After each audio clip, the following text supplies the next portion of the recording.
네, 잠시 전에 새누리당 김성태 의원으로부터 전국 전망 들어봤는데요. 이번에는 야당 쪽 얘기를 들어보겠습니다. 이번 28 전당대회에서 유일하게 새정치민주연합의 여성 최고위원에 당선된 분이시죠. 유승희 최고위원 나오셨습니다. 어서 오십시오. 안녕하세요. 네, 먼저 최고위원 당선 축하드리고요. 네. 근데 예전에는 전당대회에서 여성에 대해서 가산점도 있고 프리미엄도 있고 네. 한석은 그냥 배정해 주는 경우가 있었는데 이번에는 전혀 그런 게 없었죠. 그래서 매번 전혀 혜택 없음을 울부짖고 다녔습니다. 그러니까 혜택도 없는 상태에서 네. 상당히 격전을 치르고 올라오셨어요. 네, 그래도 네. 의미 있는 네. 당선이라고 봅니다. 특히 그 전국적으로 여성 지방의원들이 386명인데 네네. 그분들이 정말 열렬하게 지지를 해주셨고 또 오지에서 당선된 그 지방 의원님들이 계세요. 남성 네. 의원님들도 그분들도 굉장히 많이 지지해 주셨고 네. 또 여성 당원들이 네네. 꼭 해야 된다. 이번에 네. 우리들의 자존심을 걸고 꼭 당선돼야 된다. 네, 이런 의지들이 모아져서 된 거기 때문에 저 개인의 영광이 아니라고 생각합니다. 네, 저도 그 선거 구호가 오는 걸 문자로 오는 걸 봤습니다. 네. 남성의 한 표, 여성의 한 표. 네, 이렇게 그게 아주 보내셨더라고요. 주요했습니다. 예. 자, 이제 국회 얘기로 들어가서요. 네. 어제 이완구 총리 후보자 인준 표결 통과되지 않았습니까? 네. 가까스로 통과됐는데 일단 어제 표결의 의미는 어떻게 평가하십니까? 우선 그 대선 주자 간에 네. 무승부다 이런 얘기들도 있는데 네네. 저는 그런 그 정치적인 해석 이전에 우리가 그 국회에서 청문회 제도를 도입을 해서 후보에 대한 철저한 검증을 거치는 게 국민에 대한 예의고 도리라고 생각을 합니다. 네. 청문회 제도가 잘 활용이 되고 그래서 청문회를 통해서 부적격이다, 적격이다 여야 관계없이 국무총리를 뽑는 그 자리이기 때문에 그 일이기 때문에 그렇게 좀 인사 검증이 국회에서 좀 철저하게 잘 이루어지고 그걸 토대로 해서 또 국민의 여론의 향배를 잘 수렴을 해서 하길 바랬는데 좀 밀어붙이기식으로 그렇게 된 측면에 대해서는 좀 유감입니다. 그러나 어쨌든 어제는 나름대로는 그래도 그 야당이 굉장히 단합된 그 결집력을 가지고 하여튼 최선을 저는 다했다고 봅니다. 예. 어제 근데 표를 보면 찬성이 148, 반대가 128표니까 새누리당이 어제 155명이 투표에 참여했으니까 최소 7표 이상이 여당에서 이탈한 건 틀림없죠. 만약 새정치연합에서 이탈표, 찬성표가 더 나왔다면 새누리당에서도 그만큼 더 이탈이 늘어나게 되는 셈인데 근데 일단 새정치연합에서는 이탈표 없었을까요? 저희는 이탈표가 단 한 표도 없었다고 봅니다. 그렇게 생각하세요? 저는 확신합니다. 그러니까 왜냐하면 국민의 그 여론이 일단은 부적합하다 이완구 후보에 대해서 그런 여론이 굉장히 비등했고 물론 이제 충청권에서는 좀 이론도 있었겠습니다만은 그럼에도 불구하고 국민의 여론이 우선이기 때문에 그런데 충실하게 저희 그 의원들은 다 확신을 가지고 부표를 던졌다고 봅니다. 어제 의원총회가 있고 그리고 본회의장에 들어갈 때만 해도 야당이 들어갈 때만 해도 보이콧은 일단 처음에 보이콧을 하지 않을까 이런 전망이 있었고 그런데 정상적으로 줄을 딱 서서 투표하시는 걸 보고 약간 의외다 이런 생각을 했어요. 그러니까 반대 공고는 하되 일단 자유투표를 하기로 하지 않았습니까? 어떻게 그런 기류가 바뀌었는지 말씀. 그러니까 저희 내부에서도 참석하지 말자. 들어가더라도 표결에는 참석하지 말자라고 하는 의견도 있었고요. 처음부터 들어가는 너무 우리가 굴욕적으로 들어가는 거기 때문에 들어가지 말자는 의견도 있으셨고요. 나름대로 다 일리가 있는 그런 의견이었습니다. 그러나 이제 대다수 의원들께서는 지금 똘똘 뭉쳐서 일단은 부표를 던지고 또 반발표도 있을 수 있다. 그러니까 우리가 어쨌든 최선을 다해 보는 것이 국민에 대한 또 예의를 오히려 지키는 것일 수도 있다. 이런 얘기들이 있었습니다. 그리고 사실 저희 아버지도 충청북도 분이시고 또 충청도의 연고가 저도 굉장히 많이 있는데요. 그래서 제가 또 최고위원회 선거하는 데 도움을 많이 받았지만 충청도 분들도 물론 이제 되었으면 좋겠지만 너무 국민의 여론이 나쁘다, 너무 부적합하지 않느냐 그런 우려들을 많이 하셨었습니다. 그랬군요. 그래서 어제 이제 표결에 임하는 걸 보고 새정치민주연합이 많이 세련되졌다 이렇게 평가들을 합니다. 이전에 좀 당내의 강경 목소리에 밀려가지고 이렇게 좀 강경한 투쟁 수단을 선택하는 경우가 많지 않았습니까? 그래서 많이 달라졌다 이렇게 평가들을 해요. 근데 국민들이 너무 지도부가 새로 들어선 뒤에. 그러니까 국민들이 너무 이렇게 대치하고 너무 싸우는 모습을 보이는 것에 대해서 좀 뭐랄까 너무 좀 신물나시잖아요. 그래서 그런 것들도 많이 작용을 한 것 같고 또 한편으로는 우리가 득실을 많이 따졌을 때 정치적인 득실을 따졌을 때도 바깥에서 오히려 이렇게 표결에 참여 안 하는 것보다는 표결에 참여하는 것이 오히려 더 낫지 않을까라고 하는 그런 뭐랄까 판단이 전반적으로는 좀 있었던 것 같습니다. 그러나 저는 들어가지 말자, 표결에 참여 안 하는 게 좋겠다라고 하는 그런 의견도 굉장히 존중을 해야 되고 또 대다수 국민들이 그러니까 저희 지지자들 중에는 들어가지 말아라, 표결에 참여하지 말아라. 그 뻔한 이제 그 결국 여당이 표가 더 많기 때문에 뻔한 결과인데 너무 들러리 서는 거 아니냐 이런 우려를 하시는 분들도 많이 있었습니다. 지금 이완구 총리가 오늘 이제 임명장을 받고 처음으로 국무회의에도 참석을 했습니다. 지금 이제 현장 그림도 곧 들어올 텐데요. 지금 들어오고 있습니다. 이완구 총리죠, 이제는 후보자 딱지를 뗐는데 그런데 이제 워낙 인준 과정에서 여러 가지 문제점들이 좀 많이 드러났고 상처를 입어서 내각을 제대로 장악할 수 있을까, 동력을 받을 수 있을까 이런 의문도 좀 있습니다. 그 문제는 어떻게 보십니까? 저도 그 어렵다고 봅니다. 왜냐하면 지금 그 청문회의 어떤 제도를 무력화시키고 사실은 가까스로 결국은 국회에서 역대 총리 중에 아마 가장 적은 표로 지금 그 인준된 총리 중에 인준된 총리이기 때문에 우선은 국민적인 그런 그 지지를 받는 데서 저는 실패했다고 봅니다. 그러니까 국민의 지지가 가장 중요하기 때문에 그런 측면에서 제대로 된 힘을 발휘하기가 쉽지 않을 것이다. 그리고 대통령에게도 뭔가 의사소통을 제대로 해서 쓴소리도 하겠다 이런 얘기는 하신 걸로 알고 있습니다만 과연 그럴 수 있는지 그런 부분에 대해서는 솔직히 말해서 좀 의구심이 많이 듭니다. 과연 실세 총리 역할을 하실 수 있을런지는 좀 어렵지 않을까요? 자, 근데 이번에 이제 표결 결과 그리고 새정치연합에서 이탈표가 거의 없었던 것으로 그렇게 보이는데 이게 이제 문재인 대표를 비롯해서 또 유승민 최고위원도 계십니다만 새 지도부가 들어서서 당 지지율이 상승하고 이런 분위기를 좀 이어가자, 힘을 좀 보태주자 이런 분위기가 당내에서 있었다 이런 보도가 있었는데 실제로 그랬습니까? 저는 뭐 그런 그 정치적인 계산보다는 이해 득실을 따지는 것보다는 워낙에 좀 애지간해야 되는데 그 국민적인 비판 여론이 굉장히 갈수록 심해지고 또 여론에 실질적으로 이렇게 그 추이를 보더라도 계속해서 나빠지지 않았습니까? 그런 것들이 야당 국회의원뿐만 아니라 사실 여당 국회의원한테도 부담으로 작용하는 정도였기 때문에 저희들은 국회의원들이 그런 판단을 우선 했다고 봅니다.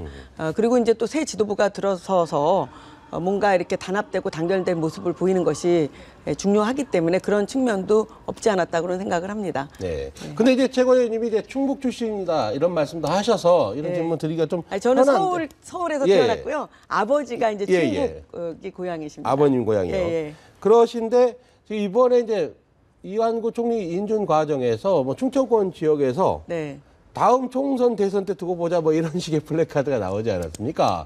이런 것을 볼 때는 어떤 느낌이 드시나요? 이건 좀 정말 좀 신경 써야 되는 부분이라고 생각되지는 않습니까? 저는 충청권 민심이 그걸 다 반영하는 플래카드라고 민심을 다 반영하는 플래카드라고 보지는 않고요.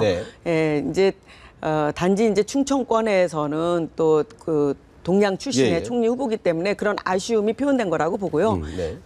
그러나 저는 그거는 별개라고 봅니다. 충청권의 그 민심이 이번에 총리 인준 과정에서 뭐 위반을 했네 하는 거는 너무 과장되고 극단적인 정치를 갈라치게 하는 그런 어떤 의도가 있는 그런 어떤 표식이 아닐까 이렇게 생각이 들고요.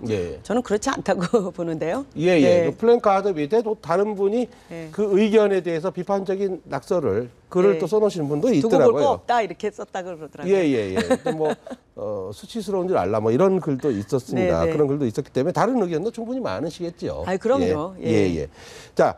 이제 청와대가 일부 개각과 이제 청와대 내부 개편 이런 걸 대통령이 발표를 한다 이런 얘기가 나오는데 비서실장 교체를 놓고는 좀 불투명합니다. 오늘 할지 아니면 좀 더 갈지 설 이후로 넘길지 어떻게 보십니까? 지금 거론되는 분들이 네. 사실은 뭐 계시지 않습니까? 네. 예, 황교안 법무부 장관도 있고 또 권영세 전 그 주중대사도 있고 그런데 네.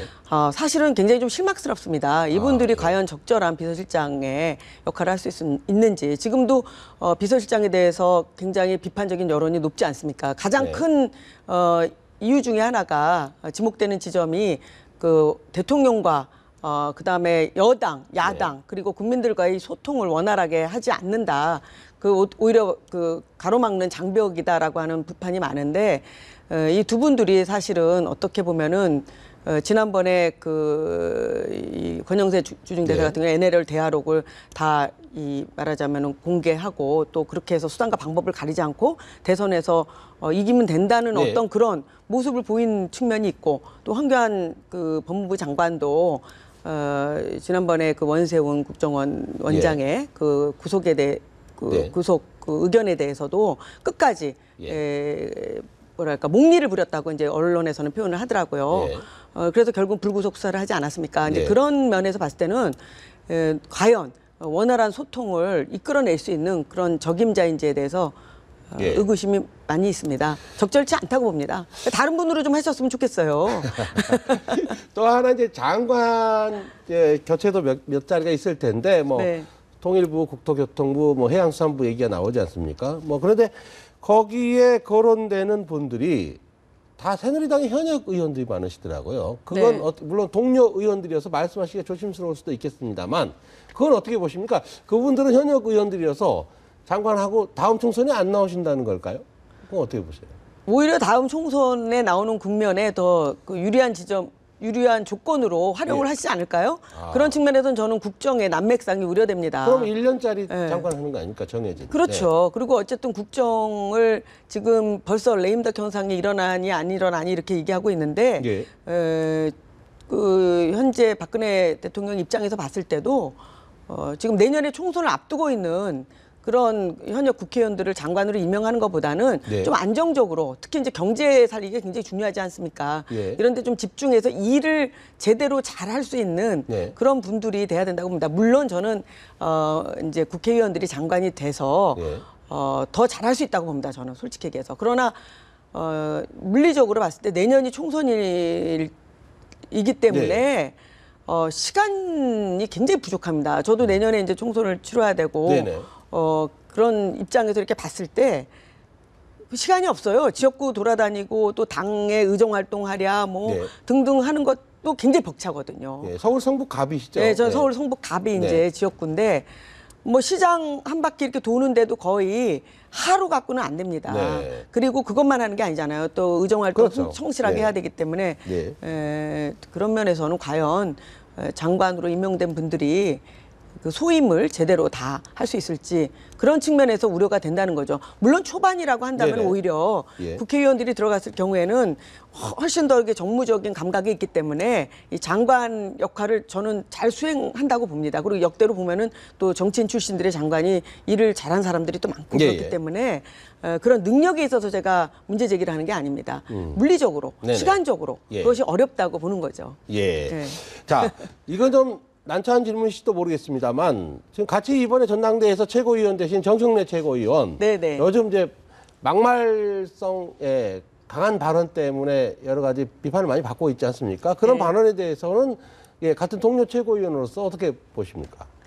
저는 뭐 히틀러 발언이라든지 이런 발언은 그렇게 적절치는 않았다고 봅니다. 그러나 정청래 의원이 또 그 국민들이 하고 싶은 얘기를 저는 대신 하고 있다고 보는데 오늘 이제 그 서울역에 가서 그 귀향하시는 분들 손 흔들고 왔는데요. 인사드리고 왔는데 뭐 정청래 의원 인기가 굉장하더라고요. 그러니까 그 얘기는 무슨 얘기냐면은 정말 그 국민들이 그 속이 분통이 터지고 막 하고 싶은 얘기들이 많잖아요. 그 또 지역에 돌아다니다 보면 막 저한테 반대되는 입장에서도 막말하시는 분들도 계시지만 저를 또 찬성하시는 분들은 저를 또 지지하시는 분들은 좀 더 세게 싸워달라 이런 또 요구사항이 있는데 그런 측면에서 봤을 때는 우리 당을 지지하시는 분들 또 국민들 중에 좀 더 야당이 강한 야당이 됐으면 좋겠다라고 하시는 분들 입장에서 봤을 때는 또 그런 분들을 대신해서 정청래 최고위원의 역할이 있다고 봅니다. 네. 그래서 그거는 조화롭게 하면 됩니다. 그렇게 이제 예. 정청래 의원처럼 세게 하시는 분들도 있고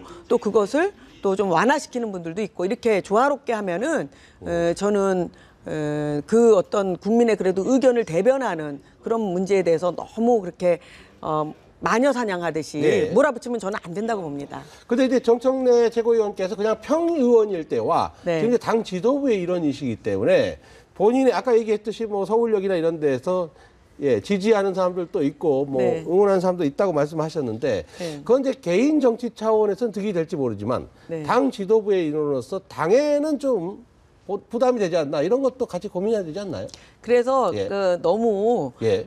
지나치게 일단은 좀 오해를 불러일으킬 수 있는 발언 네. 이런 발언들은 좀 자제하는 게 좋겠다라고 하는 얘기도 하고 있고요. 그리고 또 예를 들면은 좀 그 지나친 이제 좀 자극적인 네. 그런 발언에 대해서는 좀 적절치 않지 않느냐 네. 이런 얘기들도 저도 합니다. 아, 그러나 하시군요. 또 굉장히 또 유연한 측면도 있어요. 그래서 또 내부적으로는 또 잘 맞춰서 가고 있습니다. 네. 네.